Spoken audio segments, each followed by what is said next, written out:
인생이란 무엇이냐? 우리 인생 살다 보면은 나는 왜 살아가는가? 내 인생의 목적은 무엇인가? 이런 질문을 던지게 되죠. 가끔 이제 도서관에 가서 집 근처의 도서관에 가서 어떤 관심 있는 책을 집어서 이렇게 읽다 보면은 이런저런 생각도 나고 세상은 우리에게 성공이나 부나 명예가 인생의 의미라고 가르치고 있지만 그것이 정말 우리를 만족시키는 것일까? 이런 생각을 하면서 우리는 오늘을 살아가고 있습니다. 여러분 잘 아시는 프랑스의 철학자이자 신학자인 파스칼은 이런 말을 남겼습니다. 인간의 마음에는 하나님만이 채울 수 있는 빈 공간이 있다. 이 파스칼의 말은 아주 명언이네. 인간의 마음에 공간이 있는데 그 공간은 아무 것으로도 채울 수가 없고 하나님만이 채울 수 있는 공간이 있다 하는 거죠. 우리 예전에 그 2% 부족할 때 그런 말이네. 파스칼의 이 명언은 우리 인생의 진정한 의미는 하나님 안에서만 찾을 수 있다는 얘기예요. 인생이란 무엇이냐? 가끔가다 이제 어떤 그 의미 있는 영화를 보거나 아니면 책을 읽거나 아니면 이제 산책을 하면서 어떤 생각이 떠올랐을 때 인생이란 무엇일까? 인생이란 무엇일까? 내가 살아간다는 건 무엇일까?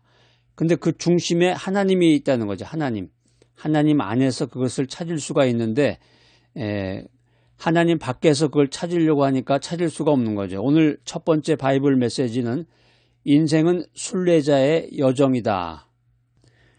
올해 48세의 스위스 취리히에 사는 요한 스타이너가 있습니다. 이분은 등산가인데요. 등산가면서 또 여행 작가이기도 하고 스위스 취리히에서 태어나서 자연을 사랑하는 그런 사람이었습니다. 이 요한은 유럽 전역을 여행하면서 인생의 의미를 찾으려고 했습니다. 그래서 사실 제가 이제 유럽 여행에 대한 그 말씀을 이제 몇 번 드렸는데 실제적으로 유럽 여행을 본질적으로 정말 멋있게 하려고 그러면은 차를 렌트를 해가지고 유럽을 이렇게 전역을 다녀야 돼. 그러니까 유럽이라는 게 나라가 프랑스가 있고 그 옆에 뭐 이태리가 있고 독일이 있고 이렇게 쭉 이어졌잖아요. 폴란드가 있고 뭐 체코가 있고 뭐 이런 식으로 쭉 이어졌어요. 근데 그 나라가 뭐 국경이 있어가지고 들어갈 때 비자를 보여주고 이러는 게 아니라 그냥 무사 통과야. 차 타면 그냥 무사 통과.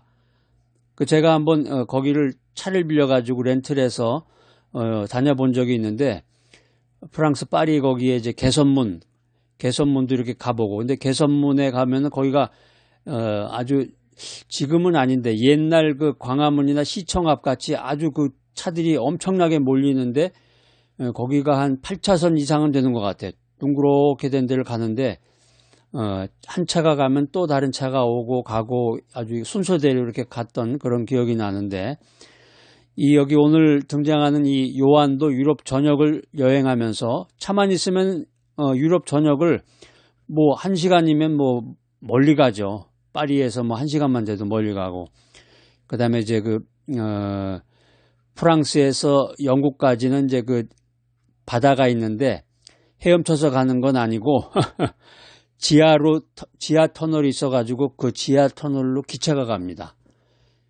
저도 이제 그걸 타봤는데 지하로 된 터널로 기차가 이렇게 그러니까 바로바로 연결이 되는 거야.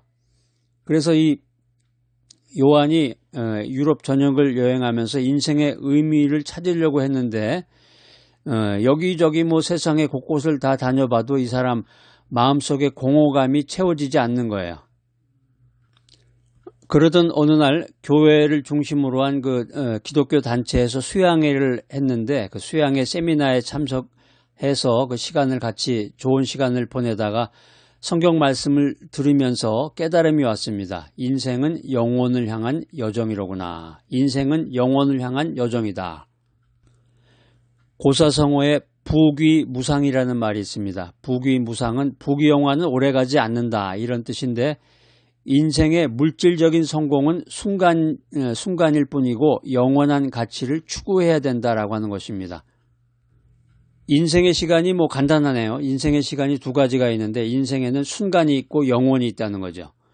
그러니까 순간에 속하는 것을 즐길 수는 있지만 인간은 본질적으로 영원한 가치를 추구해야 만족한다는 것입니다.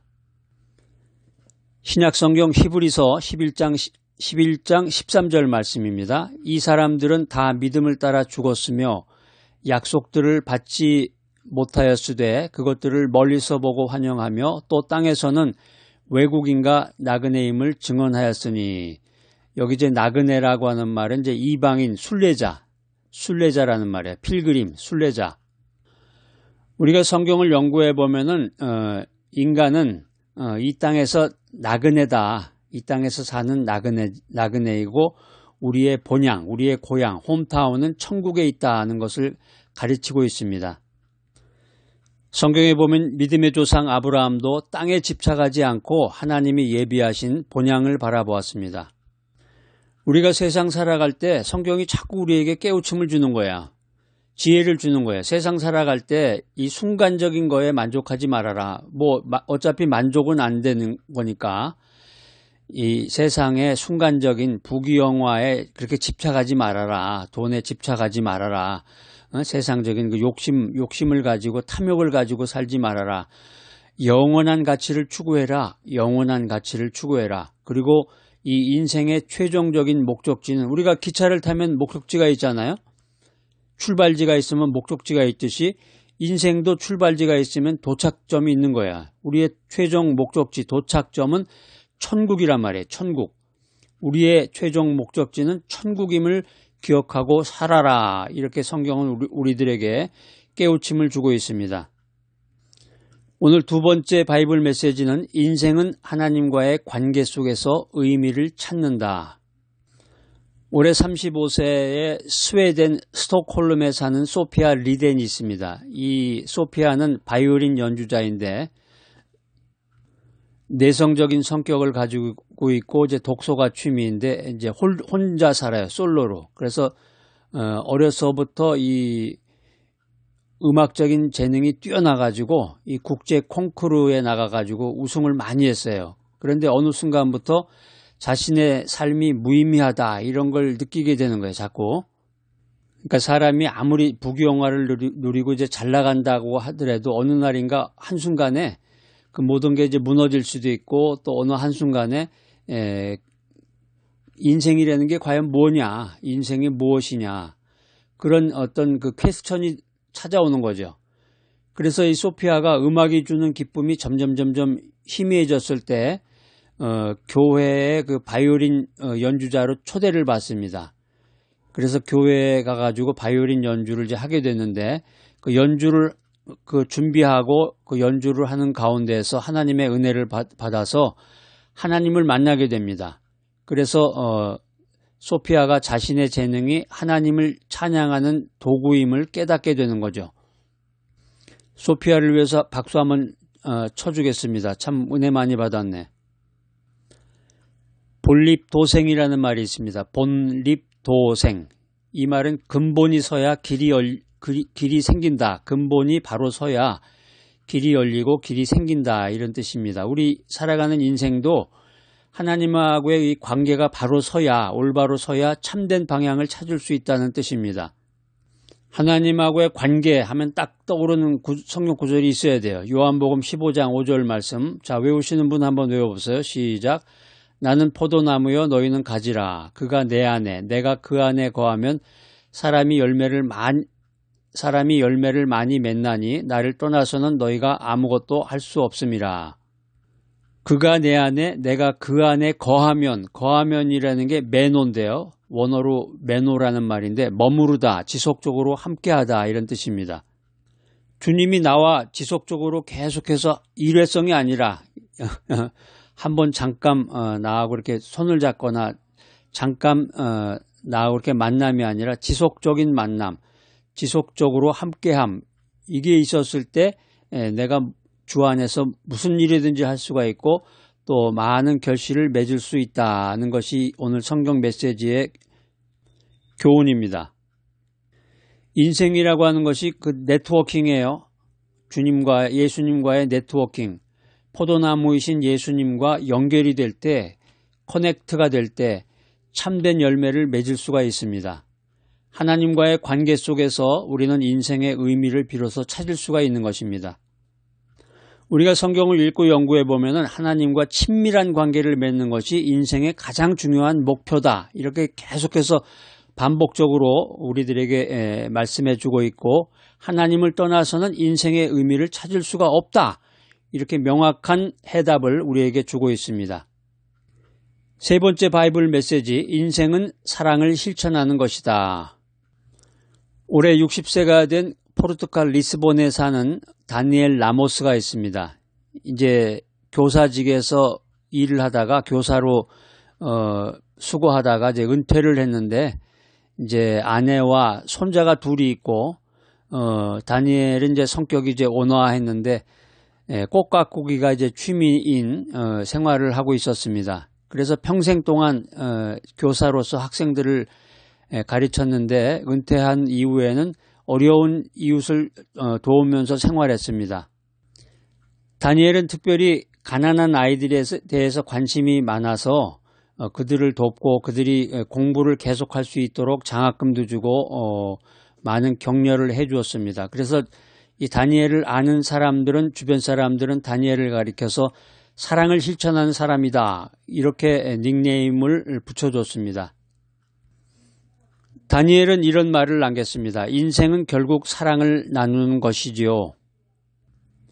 고사성어에 애인인명이라는 말이 있습니다. 애인인명이라는 말은 남을 사랑하는 것이 자신의 삶을 세우는 것이다라는 뜻입니다. 우리가 잘 아는 마태복음 22장 37절로 39절의 말씀이 있습니다. 아시는 분 한번 외워보세요.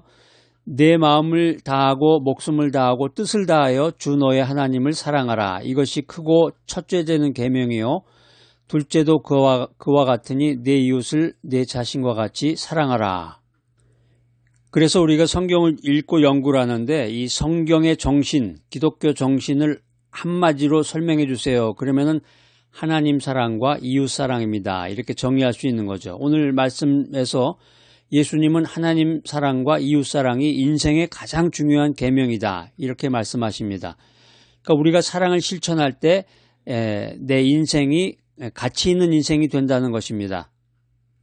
오늘 기도할 때 주여 오늘 작은 것이라도 사랑을 실천할 수 있도록 저에게 은혜를 베풀어 주시옵소서, 이렇게 기도하시기 바랍니다. 오늘 짧은 시간에 여러분 인생론에 대한 아주 분명한 해답을 성경을 통해서 들었습니다. 인생이 뭡니까 여러분? 인생이란 무엇인가? 누가 주변에 이렇게 얘기를 하거나 또 질문을 받거나 그랬을 때, 인생은 순례자의 길이란다. 인생은 하나님과의 관계 속에서 의미를 찾는 것이지, 그리고 인생은 사랑을 실천할 때 가장 가치 있는 삶이 되는 것이야. 오늘 이 귀한 메시지 들으시는 여러분들, 순례자의 길을 걸어가며 하나님과의 관계 속에서 사랑을 실천하는 귀하고 복된 여러분 모두가 되시기를 축복합니다. 하나님 아버지, 우리의 인생이 하나님을 떠나서는 의미가 없음을 깨달았습니다. 하나님과 동행하며 사랑을 실천하는 삶을 살게 하여 주시옵소서. 예수님의 이름으로 기도드립니다. 아멘.